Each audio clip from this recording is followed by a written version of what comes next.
So, Audrey, I don't want to draw another connection that may or may not be appropriate, but it felt to me in reading the Who's Investing in EdTech that kind of explains the pain test connection.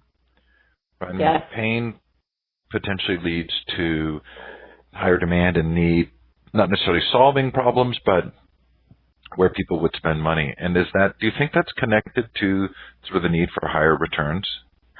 Well, I mean, I think that the pain test is certainly framing, I think that if you think about the pain test, it's certainly framing things in ways that an investor who doesn't have a lot of sort of deep expertise in education would understand things, right? Because if you think of it as a pain test and then potential customers will want a solution to solve their pain, then that's a clear path to customer acquisition, or hopefully a clear path. And so I think it's framing things in terms that investors definitely understand. Interesting. Well, let's segue then to this. This is your last story before we do the news, and that profits lies in education innovation, which starts with this post on EdSurge. Yeah, late Tuesday night, I saw EdSurge tweet this story, and I was shocked. Initially, the headline, the first headline of the story was something to do with innovation, education, and profits. How motivation for profits and education innovation. How I kicked Anthony Cody's ass 6 ways to Sunday.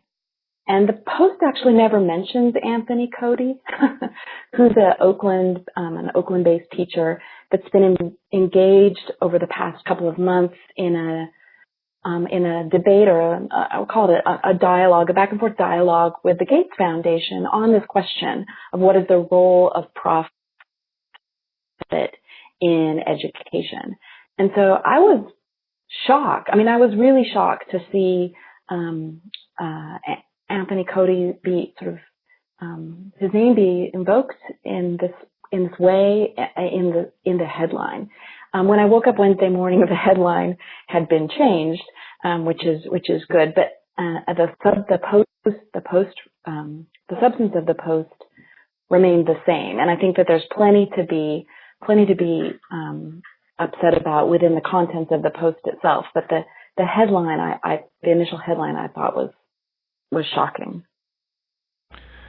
And the money quote is, haters can keep hating, but the train has left the station. You can either get on board and help streamline its direction, or you can stand in its way and incrementally slow it down as it plows right through you. Yeah. And I mean, I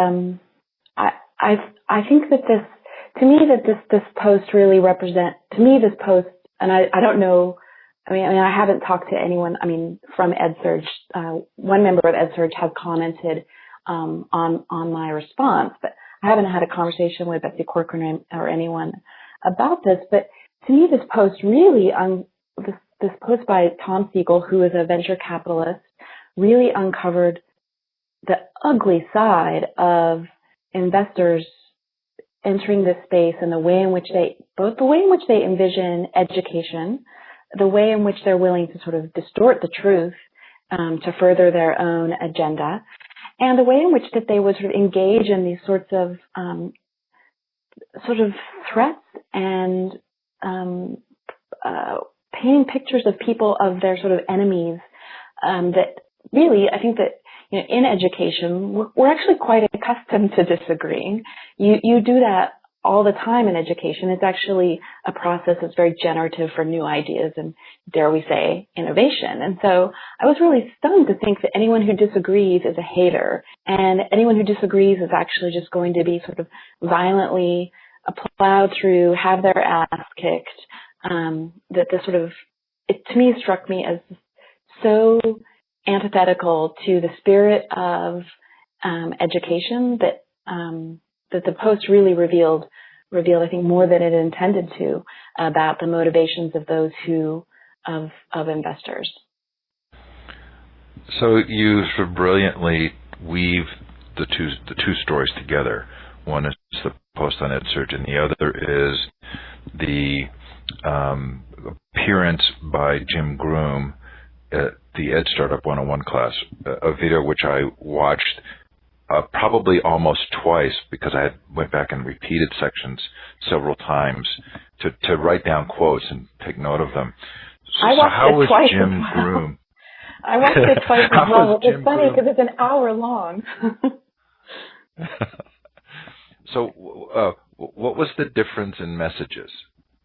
Well, this was great, and I should say that I'm a friend of Jim, so take this what you will. But Jim was actually invited to speak at Ed Startup 101. He's the director of teaching and learning technologies at University of Mary Washington. He's an instructional technologist. He's the person who coined the term edupunk. He originated Digital Storytelling 106, DS 106, a very popular class and online community. And he was invited by David to talk about sort of, I guess you'd say, innovation and entrepreneurship within the academic institution, even though I would say Jim really sort of pushes back on even framing it this way. But to me, Groom, along with the folks that he works with at University of Mary Washington, are doing really innovative things. DS 106 being one of them.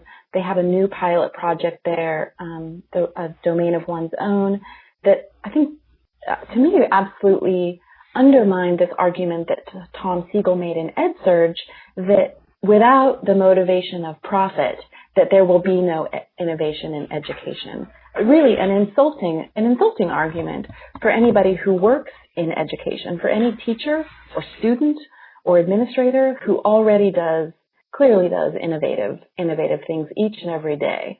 And so Jim's talk was so great in and of itself, but it was such a counterbalance to the EdSurge piece that I couldn't help but that place them side by side. Because I think they both highlight different things about these very different stances, the way in which you think about learning, the way you think about teaching, the way you think about community, and certainly the way in which you think about money. Part of what was so fascinating to me about listening to Jim, and if you don't have time to listen to the whole hour, please listen to the 5 minutes in the very middle and then listen to the 10 minutes at the very end, because they're as close to brilliance as I've heard in a long time. But part of what Jim seems to bring out so clearly is the importance of the process and the need to not try and turn something into a set of steps, and the value of relationships. And what occurred to me in hearing him talk about this was not only the reference to Ivan Illich's concern about institutionalizing value that you and I have been talking about, but that there's no significant financial interest in helping individuals become independent. Right? That's what Jim is really trying to do. I mean, they're trying to help people become creative learners, independent, self-directed learners, and that you can't build a formula for that, and you're not going to find a large financial return in the kind of investment in people that takes place in that kind of an environment. Right. But that's what we do in in education, which is, I mean, and I think that it was so striking in the Tom Siegel piece. I mean, I was really struck by the fact that the way in which Siegel framed innovation as being in the hands of the for-profit folks, and that profit was what motivates change, was that he absolutely took away all agency, not just from teachers, but from learners themselves. So learners actually don't innovate. Learners only consume innovative products that other people have created for them. And so there was just an absolute absence of any sort of learner-focused, learner-controlled, learner agency. But instead, in this vision, in this for-profit education vision, learners or students are merely consumers. And I think that to me, that is, to me, it's wrong. It's fundamentally wrong. And it's actually so incredibly disempowering to think of people, whether it's with technology or not, that their only role in education is just to consume, to have things delivered to them, whether it's sort of delivered to their laptops or delivered into their eardrums, it's just not how I think many of us think about education. So we've talked about this saying of my dad's that because we cannot easily measure the things that have the most meaning, we give the most meaning to the things we can measure. When I reframed that with regard to profit, it really gave me what I thought was some insight into narrative building, right? If we cannot easily make a profit from the things that have the most meaning, we will give the most meaning to the things that can make a profit. And I realized, okay, that, at least for me, kind of opened the door to understanding how a narrative gets built around those things that are going to produce a profit. And again, I'm not sure how much of this is conscious, so some of it probably is. But if your goal is high-level profitability, you're going to build a narrative around education focused on the things that allow you to make a profit. Well, and I think one of the things that struck me is, again, there were so many things that just, had my hackles up with this piece in EdSurge, was that the narrative that was constructed here was actually, that's why I purposely chose the headline to include in my headline the word lie, because the narrative was actually patently untrue. Siegel says that, in the history that it's been profit that's made, profit gave us computers. Profit gave us these technologies that we have in our hands, and that's just not the history of technology. And so I think it's not just a matter of sort of rethinking or sort of focusing a narrative so that you can shape the future of education around a for-profit, around the free market and for-profit sensibility, but it's actually retelling the history of education and technology to fit your politics and to fit your agenda, and it's actually it's untrue. The story that he tells is untrue, and I find that really, when you have to sort of invent or distort the past in order to justify your future, it isn't even an ends means sort of thing. It's just a lie. Well, it was not too hard to make a connection between the kind of Republican narrative of we built this or we built it, mm-hmm. and this idea that, the pure profit motive built the internet and the computer. And it feels as though, again, it's sort of shallow history for right. the purpose of magnifying a particular point of view. I was really interested in a couple things that Jim said. So many sound bites, but how when Jim talks about sustainability, and I don't think he uses the word scale, but I would add that there. He says the only way to sustain this is to make sure people understand it, that they believe it, and then that they then share it out. And that's such a different model than what we're seeing. I think that I think that one of the things that made Jim's talk such a great counterbalance to the EdSurge piece too is that, he's not actually, he recognizes that he's working in a capitalist society. He invokes this wonderful Faulkner quote that sort of points at, he knows that there are monetary issues. He understands the sort of ways in which, the public funding of higher education has diminished over the years, and that there are sort of real financial constraints for him to get to do these innovative things that he and his team do on campus. But I think that what he talks about is that the way to sort of sustain and build that isn't necessarily to go out and get venture capital or even, I think that, he had a successful Kickstarter campaign, which perhaps points more in that direction.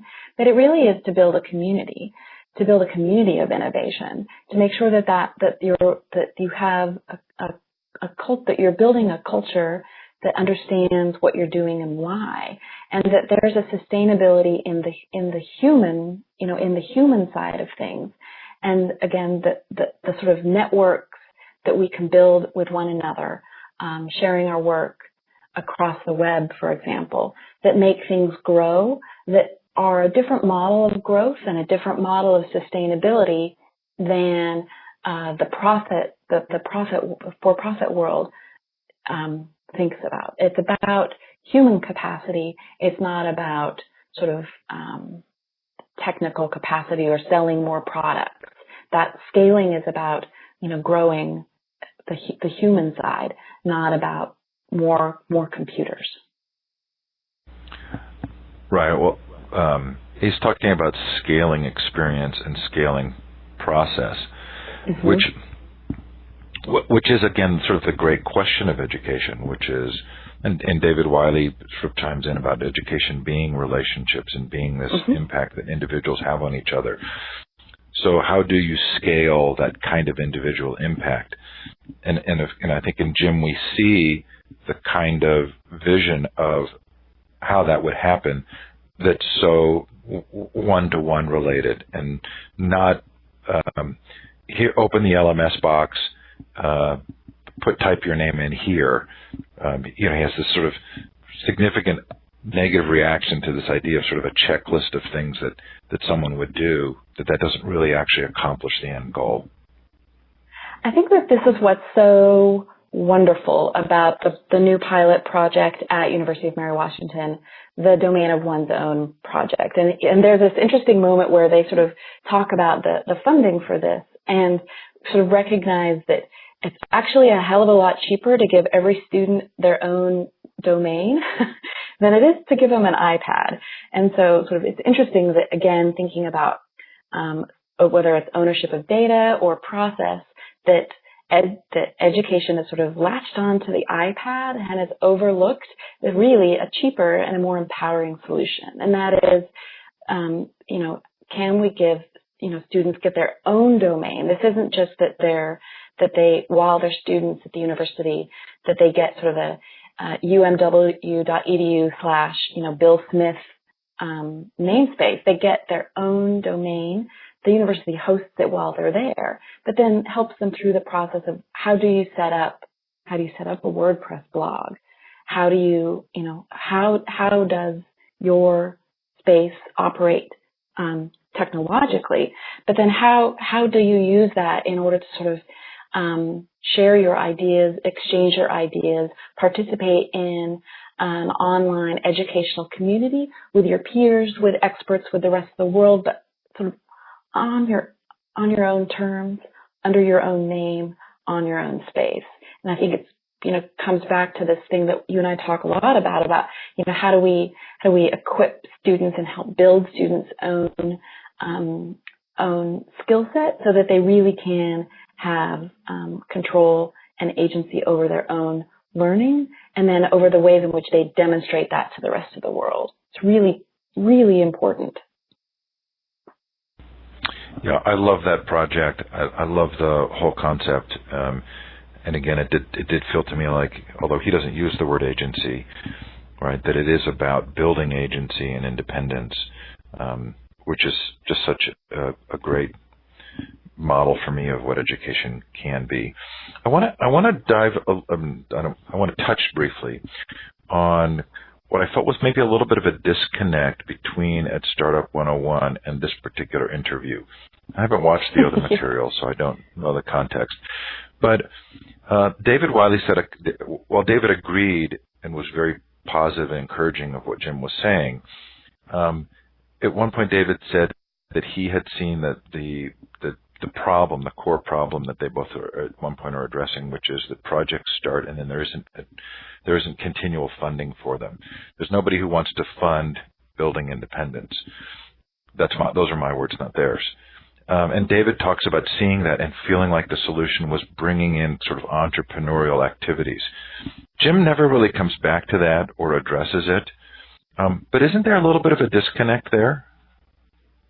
I think that one of the things that I think that Jim does highlight, and I think it's important for all of us in education to think about, is that, he definitely recognizes that we, as I said earlier, that we live in a capitalistic society, that we have to, that actually education for a long time is sort of acted as though the money thing doesn't matter. We don't want to talk about money. We don't want money to influence what we do. We don't want to have these conversations around money, but we have to.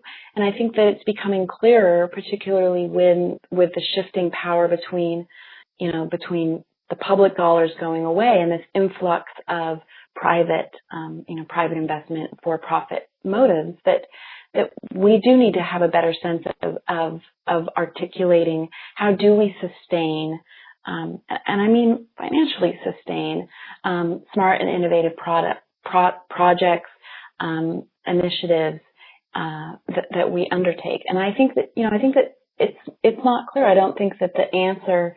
I don't think that Jim thinks that he has the answer, even though he sort of had a successful Kickstarter campaign earlier this summer. He says that he's not sure that he could do that again, and he's not sure that it would make sense that every time, DS-106 needs to spin up larger servers, that they turn to crowdfunding. So I think that it's sort of this unresolved piece, because sort of looking at the influence of the venture capital model, looking at the influence of ALEC and this sort of, dark money model, neither of those are particularly satisfying. And certainly neither of those are going to sustain the sort of efforts that folks like Jim Groom are working on. And so I'm not sure I have an answer. Is this different? Are we seeing things because of the internet that we just didn't see before? Or, it feels to me that there was a logical argument for the value of creating independence in students that drove, say, liberal arts colleges, right? Mm-hmm. That there's this sort of inherent mission, and you understand, this isn't about making money. It's about perpetuating an institution that helps people become citizens in a society that needs good, thoughtful, independent thinkers. Has this changed, or is it just that we're seeing more clearly the side that's more financially driven? I think that things have changed. I think that the internet has certainly changed our relationship to knowledge, our access to, and just even the way in which we think about what you need to know and how you need to know it, and then how you can sort of, go about either sort of, how you go about accessing it. So I do think that the internet has fundamentally changed, and will continue to change education. But I do think it's also exposed many of these forces. And I think that we're coming to sort of a crisis moment where a lot of these things that are going on, again, ALEC has been around for 40 years. This question of, economies, the rising cost of tuition, public funding for education going away, a changing economy, that they uncover trends that I don't think we would have necessarily seen before. I think the answer is both. I love how Jim talks about improving education and doing things that are real. Language that probably doesn't appeal to the kind of the bottom line mentality, but really feels like this is about making education better. When David Wiley kind of closes the session off, he says, okay, remember we're in Solutions Week and we're looking at our problems based on pain. There was this sort of weird moment at which I felt like the whole last hour almost kind of got ignored in the summary of where they are in the class. Are you going to keep going in the class? I'm not sure. I think I will probably tune in to some of the speakers next week. Steve Midgley is talking, and he's another friend of mine who's doing some great things, really smart technical things with the Learning Registry. And then a week after, my good old buddy Fred Wilson from Union Square Ventures will be there. So I'll be sure to tune into that one, as I think my name will probably come up, if nothing else. So, but I'm not sure how much I can keep blogging about the assignments for the class, because I don't feel as though what I'm working on with Hack Education and my work more broadly fits into the model that the class is sort of wanting education startups, or at least wanting the process of the class to fit in. So I think I'll tune into some of the lectures, some of the chats, but I don't imagine I'll be writing much more. Another MOOC dropout. I don't blog. I mean, my blog has a fair amount of activity because of events, but I don't blog that often on an idea.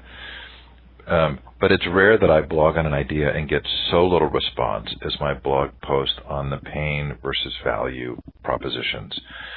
In retrospect, do you feel like we still have managed to identify something of real value? And is it coming up? Is it on the radar at all? Do you think David or anybody else sort of talking about the pain-based methodology have heard our voices at all? I'm not sure. I will see David next week, I imagine, in Vancouver. I'm heading up to Open Ed, so we'll see. I'm actually looking forward to seeing him and chatting with him face to face about the class. So tune in next week, and maybe I'll have a better answer for that. The other question I wanted to ask you was Jim's description of the difficulty of raising money and then getting sustained money for projects that do help education in the way that he's described. Feels like a parallel with some of the things that you and I have experienced. Did you feel that as you were sort of listening to this about your own experience of what you're trying to do and the difficulty of getting funding? I did, and I've thought a lot about I thought a lot about the sort of crowdfunding model, which I like a lot, because I do think, and I actually think that the DS-106 Kickstarter campaign was a great example of this. It's a community-oriented, it's a community-driven project. The Kickstarter campaign asked that community, but then sort of the larger internet community to chip in money to help. It was to help pay for some technical costs that they had. So I thought I love the idea of crowdfunding. The people in the community support it. But Kickstarter. You get a sort of you get some cash, but it's actually not necessarily sustainable. It's an influx of cash, but that doesn't necessarily mean that you're able to sort of continue the project that you're working on for any length of time. I mean, it's definitely more project versus process oriented. But I think that, and I think that one of the things that struck me listening to this was that this is very little. This is the amount of money that Jim required for DS-106 and that the domain of one's own project requires as well is very, very, very little. And it reminds me that the funding priorities in education, in higher education, aren't in the right place either. I mean, we've spent a lot of time talking about the priorities for the for-profit, the priorities and motivations of for-profit companies and venture capitalists. But it's a good reminder, too, that education doesn't always, sort of not-for-profit education institutions don't always spend or plan things wisely as well. And the money doesn't necessarily, money and budgets in those cases don't necessarily go to great, progressive, transformative, innovative efforts either. So I think it's that we're sort of, again, as sort of Jim talked about, sort of, we don't have a good answer here. But we need to actually have more conversations about it. As much as the money conversations I think are icky to many of us, we really must. A huge shout out to Jim for mentioning maker spaces and librarians. Yes. Okay, so moving on to the news. The CEO of Chicago Public Schools is out.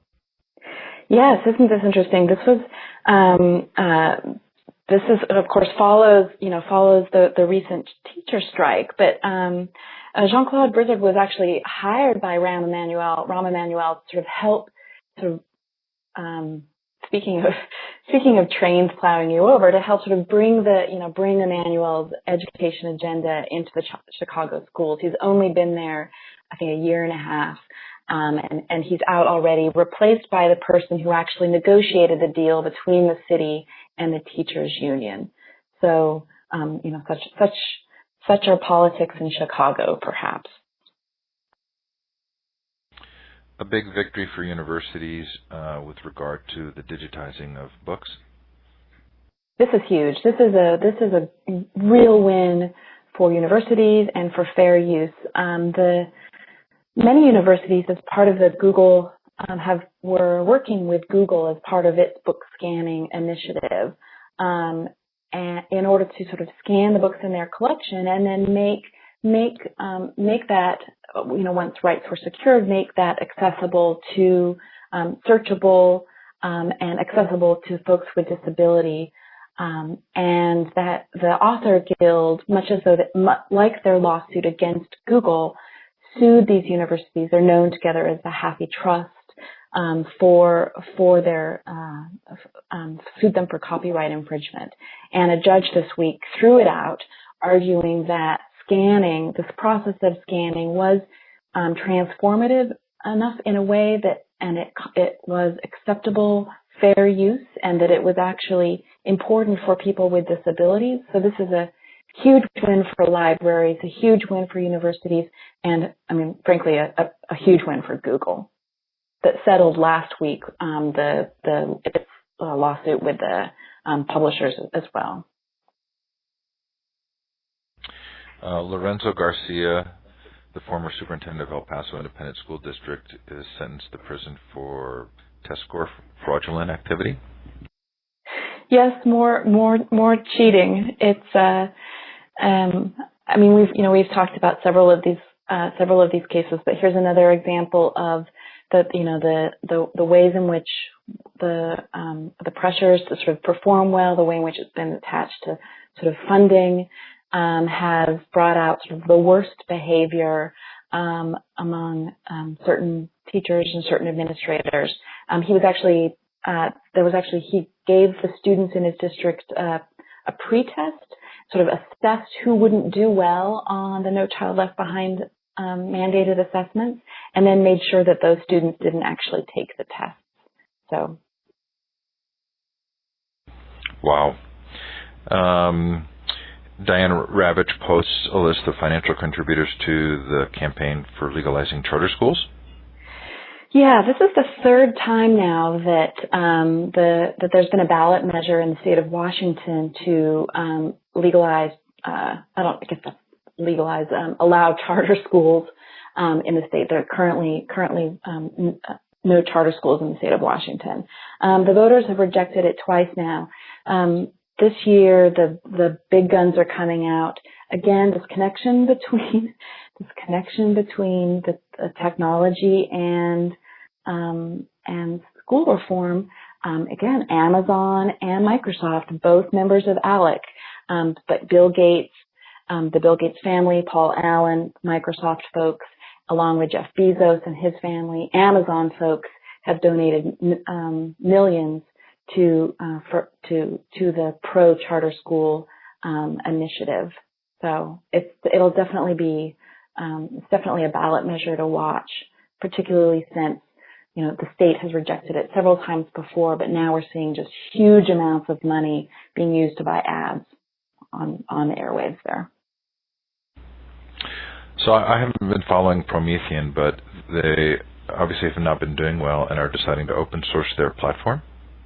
Yes, this was a rather strange interview, I thought, in Education Week, that they actually have a brand new CEO. They haven't been doing well. They've been losing a lot of money. It's not surprising. I think, the interactive whiteboard is definitely yesterday's hot new technology, particularly with the the popularity of the iPads. And I think we're seeing more schools recognize the power of one-to-one computing, and the interactive whiteboard certainly doesn't fit that model.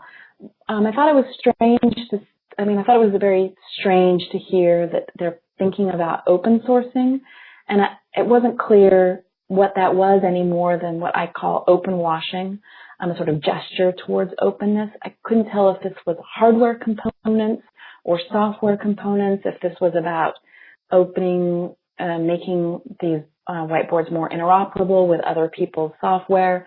But to me, it really struck me sort of a marketing effort more than a real commitment to open source. I love anything with the phrase open source in it, but you would have to have an audience that would want to play and tinker. And have we really seen that? I guess Raspberry Pi, but is there the possibility they could actually engage an audience who would want to play around? I think that we are going to be seeing a lot of interest in, I think that open source hardware has a huge amount of potential. Of course, the 3D printer is a great example of that. But again, the 3D printer is about personalized manufacturing. There's that personalization is really missing from an interactive whiteboard. This isn't a device that an individual would want. Either an individual or necessarily sort of even a group of individuals would want to tinker with.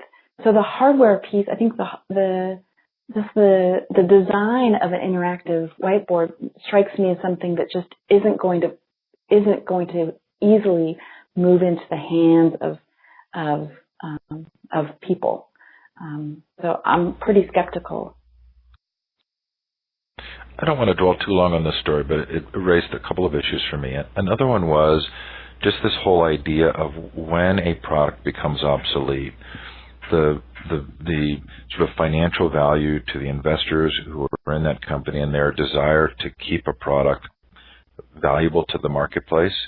This is a kind of a dilemma, right? Because Promethean really wants to stay in business, and they have employees, and they have created a culture of value. And so if your product begins to have less value to the marketplace, this is tough. Yeah, and I think it's tough for investors, and I think I'm pretty sure that this is a publicly traded company. So I think that this is Promethean World is a publicly traded company. So I think that this is again what happened. When we think about investors' role, the IPO, this sunny, shiny outcome of technology investing, what this is. I think what are the impacts going to be in terms of education? But I think that this role that business plays, we can't overlook it. I think I've told the story before of taking the train from Utah to California and passing by where they cultivated or cut ice out of the Sierra Nevada mountain range, and when the refrigeration was invented, this was essentially an industry which was not going to be sustainable. But of course, they don't just quit. Right? Nobody just. Promethean's just not going to say, we're now no longer providing something people want. They're going to continue to try and keep the product. And I'm very curious as to sort of how that impacts the long-term goal of education, as companies need to keep themselves relevant more than necessarily serve the educational value. Yeah, again, this is, I think that we can look at lots of examples of education companies that have been around for a really long time, whose time perhaps has come and gone. But because of the way in which contracts work, because of the way in which schools invest in a particular piece of hardware or software,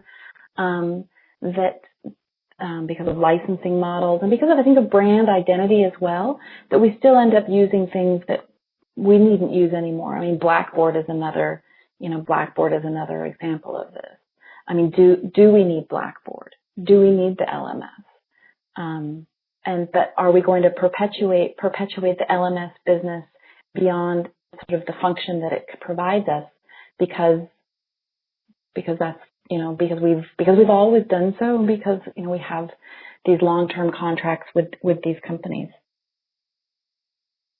I also think it potentially becomes an argument for the risk of being involved in education, and I could hear those in the venture capital world saying this is sort of the counter argument, right? You may not survive, and so it really is important to play this as a kind of a game where you get the rewards where you can, knowing that something won't survive. Sort of surprisingly gave me a sense of empathy. For Promethean? You'll feel better next year, Itzy, when you you'll feel better next year, Itzy, when you go through the exhibit hall. That empathy will be gone. I just wanted to make sure that we didn't oversimplify the story. True. Okay, college enrollment is down. Yes, blame the MOOCs. No, I think that I think it's hard to read too much into this. This is just a preliminary release of data by the Department of Education. They'll have more details will come, I think, in December as to why enrollment is down. Because it's not clear if it's because students are if the economy is picking up and so people are returning to work rather than going to school. It's not clear if it's because, tuition has become expensive for people to pursue degrees. But it is an interesting data point that, enrollment in higher ed has been growing and growing over the past few years. And we're seeing, at least according to the fall 2011, we're seeing a change in that trend. So not to go back to Jim Groom for any length of time, but I did think Jim's discussion of the MOOCs was really interesting.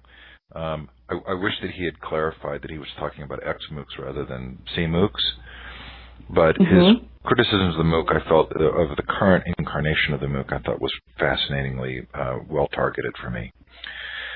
Yeah, I thought it was great. And of course, the wonderful irony of sitting there in a MOOC with one of the early, the earliest folks to adopt the sort of open online courses, of course, in David Wiley. So it was a rather delicious conversation.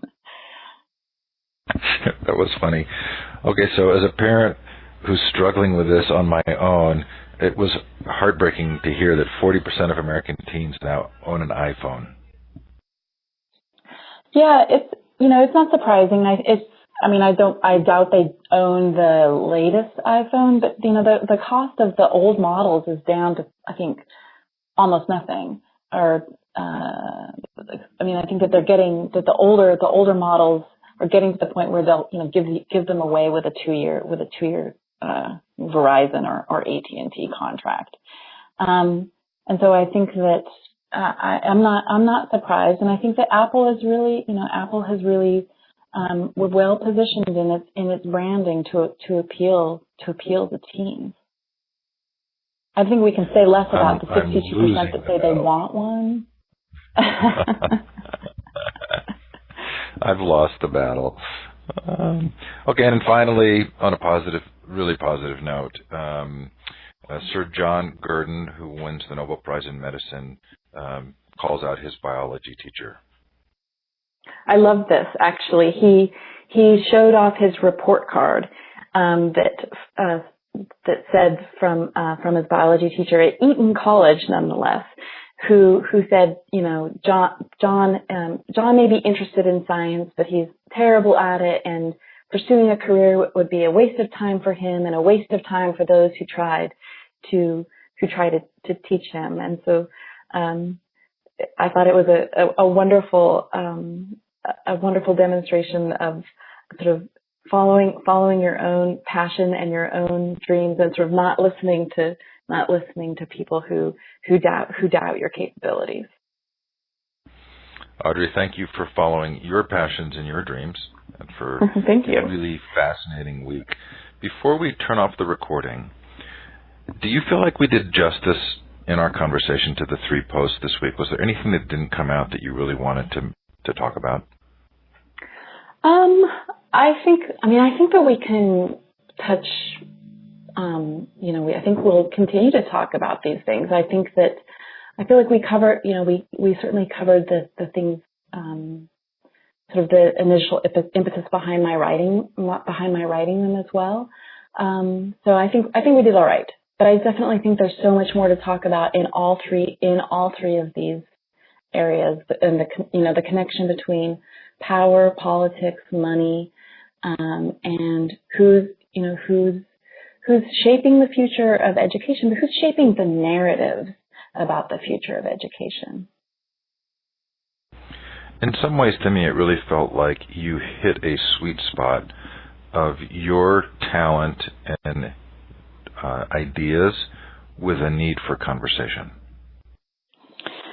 Well, I mean, I think that this is, I've said this before. I think I said this when you and I were on a DML web Google Hangouts together. But I'm not afraid, and I think that I think that certainly the role that money plays, not just in education startups, but certainly in journalism, are really important. Shelley Blake-Klock asked me on Twitter this week, why is there no investigative reporting in ed tech?